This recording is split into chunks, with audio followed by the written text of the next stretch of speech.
a sudden death, a shattered family, and a final wish that left everyone speechless. Today's show host Sheinelle Jones is facing the unimaginable. Her beloved husband, Uche Ojeh, gone at just 45 years old. But what truly shocked the world wasn't just his death.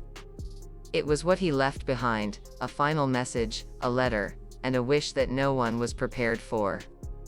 What was Uche's last request? Why is everyone talking about his final letter? And what chilling truth may have been hiding behind his ever-present smile? You're about to find out. This is a story of love, loss, and a legacy that will echo far beyond television screens. A story you won't forget. Before tragedy struck, Uche Ojeh wasn't a household name. While his wife, Sheinelle Jones, confidently stood before millions each morning on the Today Show, Uche stayed quietly in the background, playing the roles of husband, father, and silent supporter. But behind that low profile was a man deeply respected and incredibly loved. Born in Pennsylvania, Uche was a graduate of Northwestern University, where he met Sheinelle in college. Their relationship blossomed through young love, professional growth, and the whirlwind of parenthood. Professionally, Uche was an accomplished IT consultant, eventually becoming managing partner at UAO Consulting. Within his industry, he was seen as a fixer, someone who brought order to chaos. But more than that, he was the calming presence in every room. He was the man who packed school lunches with handwritten notes. The father who never missed a recital. The partner who grounded Sheinelle when the media storm got too loud. One friend described him as the kind of man who didn't need to raise his voice to be heard. Their marriage was private but powerful. Not performative. Not flashy. Just real. To Sheinelle, Uche was her safe place. The one person who didn't want anything from her but peace and love. But even the strongest souls can carry silent burdens. And it was one of those burdens that would change everything. It was a quiet Sunday morning. Uche was preparing to take their youngest son to soccer practice. Nothing seemed out of the ordinary.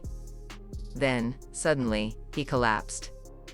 Paramedics arrived quickly, but by the time they did, it was too late. Uche Ojeh was pronounced dead at the scene. Age 45. The news hit the media like a thunderclap. There were no prior reports. No signs to the outside world. Just a deep, eerie silence from Sheinelle and NBC. Behind the scenes, friends revealed Uche had been experiencing severe chest pains in the weeks leading up to his death. But he never complained. Never saw a doctor. He brushed it off as stress or heartburn. One close friend shared, he said, "It's just work stress.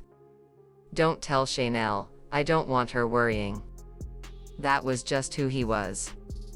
According to early reports, the cause was likely cardiac arrest. But the formal autopsy remained sealed, at the family's request. When Sheinelle found him, sources say her screams echoed through their home. She repeated, "Not him. Not now. We still had plans." The woman who built her career on poise and presence crumbled in grief. She went dark, no statements, no posts, no appearances. And then came the letter. 2 days after Uche's passing, while sorting through his things, Sheinelle made a heartbreaking discovery. A sealed envelope. Tucked in his nightstand. Hidden beneath a stack of books. On the front, in Uche's familiar handwriting. To Sheinelle. "Only open if something happens to me. No one ever wants to find something like that." And yet, there it was. Dated 6 months before his death, it was clear Uche had written it in a moment of quiet reflection, maybe even premonition. But it wasn't a traditional goodbye. There were no dramatics. No shocking confessions. It was a letter filled with love, clarity, and purpose. If you're reading this, it means life took an unexpected turn. And I'm sorry. I know you didn't see this coming, because I didn't want you to. I wanted your days filled with joy, not worry. Please don't mourn me forever. I've had a beautiful life. I've watched our kids grow. I've seen you shine. And I've loved more deeply than I ever thought a man could. You gave me everything. All I ask now is that you continue to give that same love, to yourself, to the kids. And yes, eventually, to someone else, if it feels right. Don't freeze in the past. Move forward. And then came the final request, the part that left everyone in tears. Uche had written detailed instructions for his funeral. No black clothing. He wanted people to wear bright colors, shades that reminded them of life, not loss. He asked for real music, songs that mattered to him and Sheinelle. From Donny Hathaway's A Song for You to Coldplay's Fix You. But the last line of his letter was the one that shattered everyone. At the end of the service, I want someone to read this aloud. My greatest joy wasn't success. It wasn't travel. It wasn't even fatherhood, though that's close.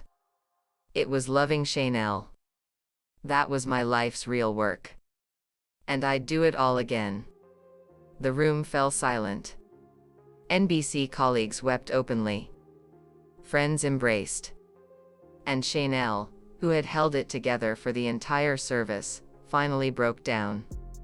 As the world mourned, a second wave of questions began to surface. What really caused Uche's death? Was it just cardiac arrest, or something more? Whispers began to spread, whispers of emotional strain, of Uche carrying silent burdens that no one saw. Despite the strength he showed on the outside, some close friends now believe he may have been hiding more than just physical symptoms. They pointed to subtle changes. Fatigue.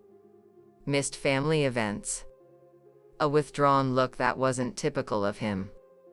They also pointed to his text messages sent just 2 days before he died, messages to close friends and family that now read like quiet goodbyes.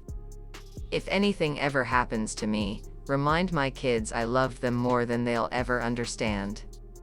If I'm not here tomorrow, know that I was happy. Were these just reflective thoughts?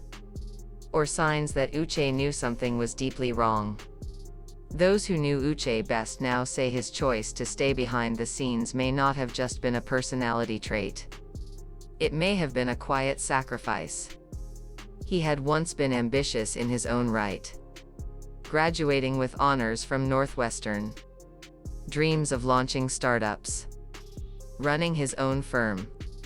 But after marrying Sheinelle, and as her career skyrocketed into national fame, Uche made a decision. To step back. To let her shine. To focus on the kids. To be the rock. And while he did it willingly and lovingly, some friends wonder if it took a silent toll over time. A life lived in service to others. A life of quiet strength. But was anyone ever asking how he was really doing? In the end, Uche Ojeh's story is more than a headline. It's a reminder of how fragile life truly is. How even the strongest among us can be hurting in silence. It's a lesson in love, a love so deep that it became his life's greatest work. And it's a legacy that now lives on, not just in news clips or morning segments, but in his children, in the words he left behind, and in the woman he loved until his very last breath. To Sheinelle, we send love, strength, and space. To Uche, you may not have stood in the spotlight, but in the hearts of those who knew you, you were always the brightest light in the room. Rest well, King.